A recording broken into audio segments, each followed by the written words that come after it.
Desde os 20 anos que compro uma casa por ano. Comecei com 12 mil euros poupados e um salário de 1000 euros e esta é a história da minha terceira compra, 3 anos depois, em 2023.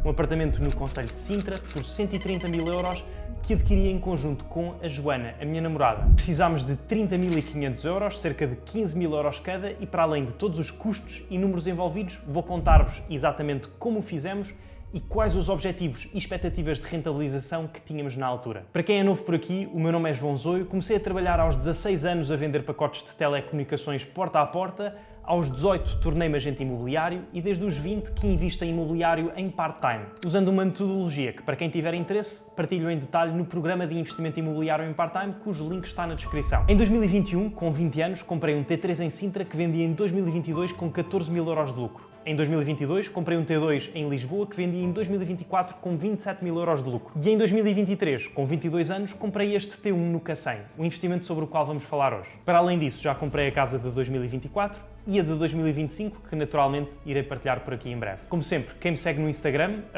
@joaozoi_, já viu estas casas quando as comprei, já soube dos meus planos, do resultado da venda, de modo que, se for do vosso interesse acompanhar em tempo real aquilo que vou fazendo, sigam-me por lá. A particularidade desta compra de 2023, tínhamos uma deadline apertada. Íamos sair de Portugal em dezembro e não havia data de regresso. Isso significava que era preciso encontrar, negociar, financiar e escriturar um imóvel em menos de 3 meses. Para isso, tivemos de definir bem os nossos objetivos, passar pelo processo de forma sequencial e ter método e organização ao longo dos vários passos para não só encontrar um imóvel que fizesse sentido, como também fazê-lo de modo mais eficiente. Na prática, isto traduziu-se em um dia de introspeção, uma semana até termos as propostas de crédito, uma semana para escolhermos e acompanharmos as nossas zonas de interesse, uma tarde em que identificámos 10 imóveis, outra tarde onde visitámos 8 deles e que confirmou o nosso interesse por 3, aos quais no dia seguinte apresentámos as propostas de compra, tendo sido uma delas aceite nos termos pretendidos. Detalhando ligeiramente, na altura focámos-nos em encontrar T1s e T2 em Queluz e no Cacém até aos 150 mil euros. Preenchemos a nossa folha de planeamento de visitas com as tais 8 potenciais oportunidades já agendadas e os respectivos valores máximos que estávamos dispostos a pagar, que calculámos no dia anterior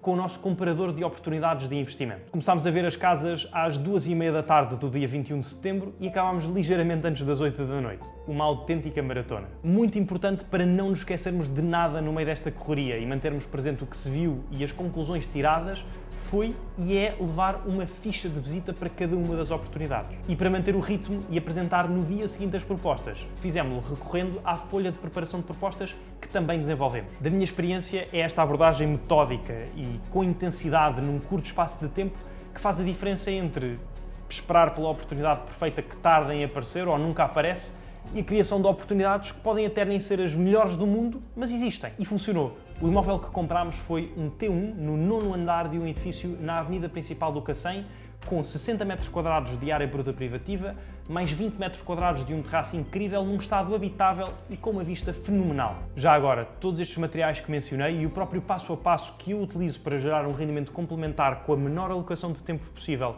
através do investimento imobiliário são disponibilizados no programa de investimento imobiliário em part-time. Vamos iniciar a segunda edição em janeiro e as inscrições estão abertas até lá. Se quiserem perceber melhor o que é que inclui e em que é que consiste, como disse, o link está na descrição para consultarem a página. Enfim, porquê este apartamento e não outro? Porque observámos 3 fatores específicos do mercado naquele momento. Primeiro, a maior parte da linha de Sintra estava e está a beneficiar de um chamado spillover effect de Lisboa. Pessoas que não conseguem comprar no centro da cidade, mas trabalham lá e querem viver o mais perto possível. O que faz com que qualquer alternativa mais barata e com boas acessibilidades sirva. Segundo, havia pouco estoque de qualidade anunciado, sobretudo T1s com um traço tão distintivo pós-pandemia, que era ter terraço. E terceiro, as taxas de juros tinham subido tanto que muitos compradores saíram do mercado à espera que baixassem, o que criou oportunidades para quem ainda tinha capacidade de compra. Mas bem, dando um passo atrás, chegou o dia 26, a assinatura do contrato de promessa de compra e venda. Como é costume, leram-se as cláusulas em voz alta, todas as partes verificaram os seus dados,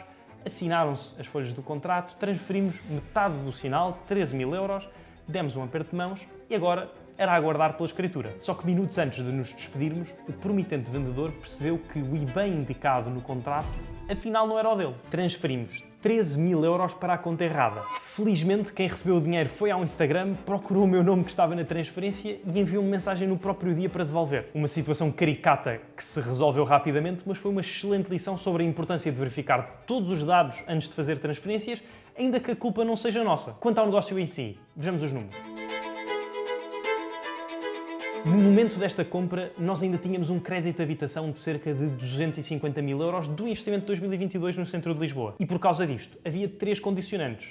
A quantidade de dinheiro que conseguíamos pedir emprestado não era imensa, teríamos de contratar uma taxa fixa, por razões que posso explorar num futuro vídeo, e só nos pudemos financiar a 80% porque o outro financiamento a decorrer já era a 90% para a habitação própria e permanente. Podíamos ter eliminado estas barreiras ao vender primeiro o apartamento de Lisboa para libertar a capacidade de endividamento. Mas pelos vários motivos que referi no vídeo da venda dessa casa, decidimos ficar com ela e, em simultâneo, comprar esta segunda, que custou 130 mil euros, um preço que representava cerca de 2.166 euros o metro quadrado, que era precisamente a média da zona para T1s. Só que este tinha 20 metros quadrados de terraço e estava numa posição muito melhor do que a média. Tivemos então de entrar com 26 mil euros, os tais 20% não financiados, e pedimos emprestado os restantes 104 mil euros, com uma taxa fixa a 40 anos, uma TAEG de 5% no pico das taxas de juros dos últimos anos, mas que em contrapartida tinham uma isenção total de comissões bancárias e devolviam ainda uma parte considerável de outros custos. Mas para além destes 26 mil euros, tivemos de pagar 3.293,36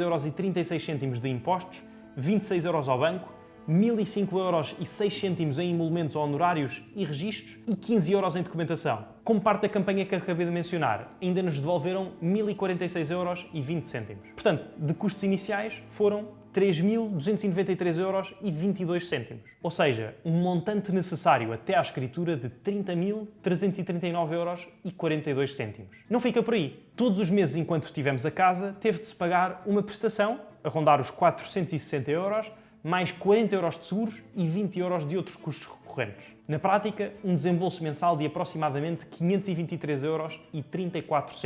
Face a estes encargos mensais, o plano era simples: vender rapidamente para libertar capital e renovar a capacidade de endividamento. Porque naquele período a intenção era ficar com a casa de Lisboa para o longo prazo e ir rodando uma segunda com a qual fosse possível gerar mais-valias rápidas através da compra e venda. Claro que havia riscos, como em qualquer investimento, sendo que o principal era o esforço temporário de ter uma capacidade de endividamento totalmente esgotada. Se algo corresse mal profissionalmente ou se as taxas de juros subissem ainda mais, a situação podia ficar feia. E por isso mantivemos sempre uma reserva de emergência que sustentava pelo menos um ano de prestação dos 2 imóveis. Era conservador?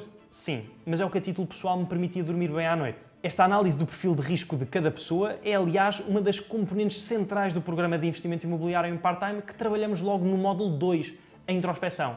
Porque investir sem saber o que se tem, o que se quer atingir e o que se tem a disposição de fazer para lá chegar é construir sobre areia, uma excelente receita para perder dinheiro. Mas ter reservas não era a única forma de mitigar risco. A própria escolha do imóvel tinha de permitir flexibilidade. Embora o plano A fosse vender, a versatilidade do imóvel dava-nos planos alternativos. Se o mercado de vendas tivesse parado mais tempo do que o pretendido, podíamos, por exemplo, arrendar a casa no mercado tradicional por 700 a 750 euros por mês, que mesmo depois de impostos cobria a totalidade dos custos recorrentes e por isso sentimos algum à vontade. E foi esta mesma filosofia de múltiplas potenciais saídas e gestão de risco como um todo que nos levou uns meses depois desta compra a vender o apartamento de Lisboa com 27 mil euros de lucro. Se têm curiosidade sobre como correu, os números finais e algumas das lições aprendidas, sugiro que vejam o vídeo que está a aparecer agora no ecrã. Subscrevam o canal para não perderem as histórias e resultados dos próximos investimentos. Desejo-vos tudo bom, um abraço e vemo-nos em breve.